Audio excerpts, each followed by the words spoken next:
عقلمند بادشاہ۔ ایک زمانے میں ایک دور دراز کی سلطنت میں سلطان علی نام کا ایک عقلمند اور عادل بادشاہ حکومت کرتا تھا۔ اس کی بادشاہی، اس کی حکمرانی میں پروان چڑھی، پورے ملک میں امن اور خوشحالی پھیلی ہوئی تھی۔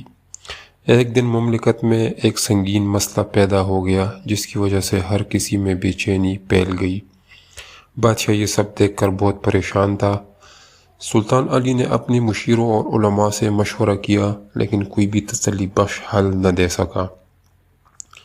مسئلے کا حل تلاش کرنے کے لیے پرعزم سلطان علی نے ذاتی طور پر معاملے کی تحقیقات کرنے کا فیصلہ کیا۔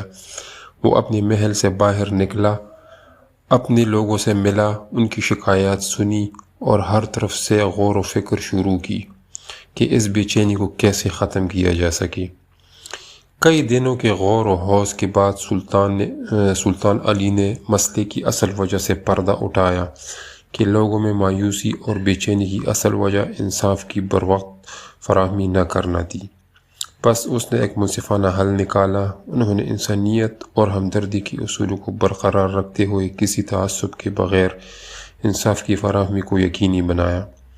سلطان علی کی دانشمندی اور دیانتداری نے نہ صرف فوری بحران کو حل کیا بلکہ اس کی رعایا کے درمیان اعتماد اور اتحاد کے بندھن کو بھی مضبوط کیا۔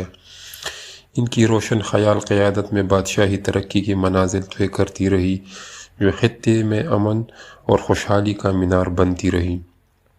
سلطان علی کی کہانی ایک لازوال یاد دہانی کے طور پر کام کرتی ہے کہ حکمت، انصاف اور ہمدردی مؤثر حکمرانی کی بنیاد ہیں، اور یہ کہ ایک عقلمند اور انصاف پسند حکمران اپنے لوگوں کے لیے مثبت تبدیلی اور ترقی لانے کے لیے کسی بھی چیلنج پر قابو پا سکتا ہے۔ السلام علیکم۔